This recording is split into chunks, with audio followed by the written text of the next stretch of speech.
Hey, and welcome to the third beer review for the Trough Network.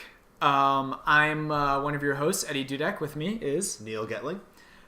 So we said last time that we were going to be doing Chicago's double Daisy Cutter Pale Ale, because it was a limited release and I managed to grab some.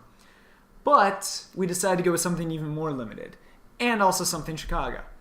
And that is Pipeworks Ninjaverse Unicorn Double IPA. It is very new. Yeah. I believe it's Pipeworks' first release. Right. Well, so basically Pipeworks is a local brewery, couple guys. Yeah. And what they did is there's kind of a circuit of upcoming brewers, I believe, right? And so they've had beers, that you could try, but this is their first one after they are established distributing brewery. So we are quite excited. We donated towards them, and so we get these bombers, reserved every time they release. Yep. And so we're probably honestly going to be doing a review of every single one. Yeah, I would think so. Yeah. We're going into this blind. We haven't tried it before, and we've been drinking a little bit.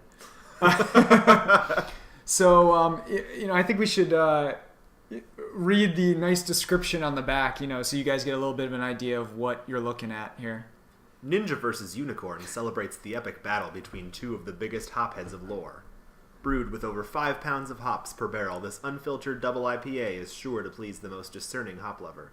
Whether you're rooting for the mythical horned horse or the deadly assassin of the East, we hope you will enjoy Ninja vs. Unicorn. Very cool. So Pipeworks' first distributed beer. Let's give it a try.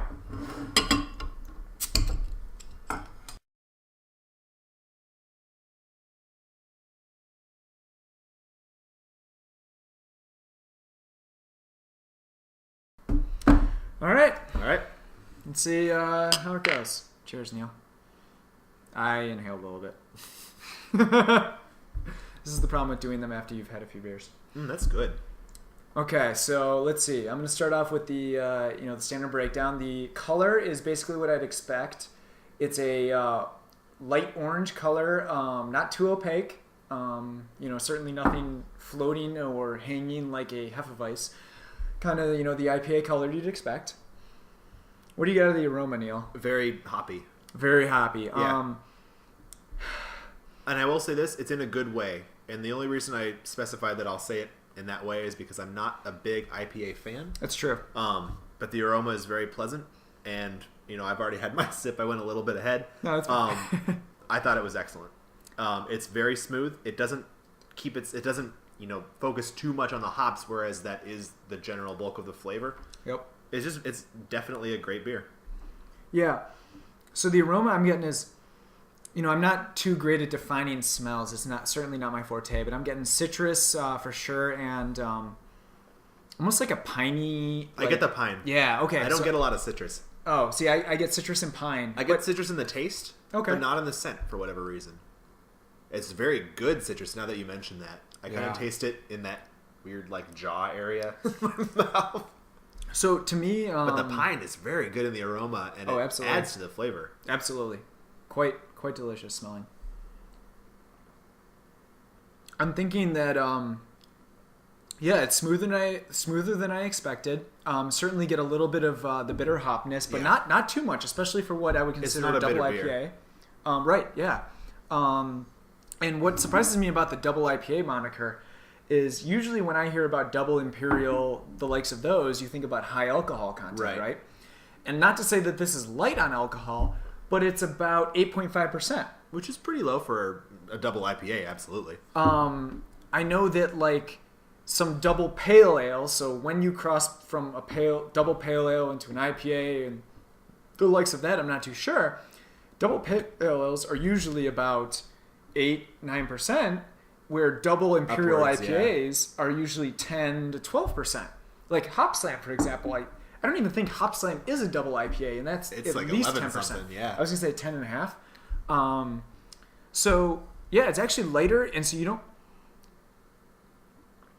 don't get any alcohol characteristic, which is good. No, you don't. That's actually a good thing to mention. Yeah, it goes down with the flavor of the hops and the pine and the citrus and everything like that, without just being you are drinking alcohol like in your face. It's very good. The carbonation is good. Obviously, I poured mine a little bit more vigorously and had more head than Neal's. I don't know how much that affects it, but one thing I can say as well is that even after 3-4 sips, I'm starting to get a little bit of the sugary collection in the back of my throat. I'm not getting that. Okay, well, I don't want to say it could be because we've had a few beers beforehand, but it's kind of reminiscent of what is typically happens with double and imperial IPAs. You'll get a lot, or for a lot of them, you'll kind of get a little bit of a sweetness in the back of your throat that you kind of have to do another little swallow to get that last bit down. Right, as you said that, I did that myself, so that just may be my inexperience with IPAs coming through. So you actually feel it now? A little bit, yeah. Yeah. It's not a bad thing. If I'm interpreting what you're actually talking about. Yeah, so typically what that means to me is that you're not going to be drinking 3 of these in a night. No. Absolutely, though, the taste, citrusy, smooth, much smoother than I expected, It's especially very for a smooth. brewery's first distributed release. Yeah. I have trouble with some IPAs when it comes down to it, simply because they are generally very strong, and they don't shy away from that alcoholic taste. Yeah. This is very smooth. It's Yeah. one of the more smooth IPAs I've ever had. Citrus, definitely the pine flavors. Neal, I love that pine. I'm giving this a very vigorous thumbs up. Absolutely. So I think the beer review, on our first half a beer tasting, keep that in mind, of Pipeworks Ninjaverse Unicorn, we're giving it 2 strong thumbs up. Very successful. Yep. Tune in next time when hopefully we will either have more Pipeworks or, maybe we'll get that double daisy cutter. It's still there. So thank you for watching the 3rd episode of the beer review. Thank you.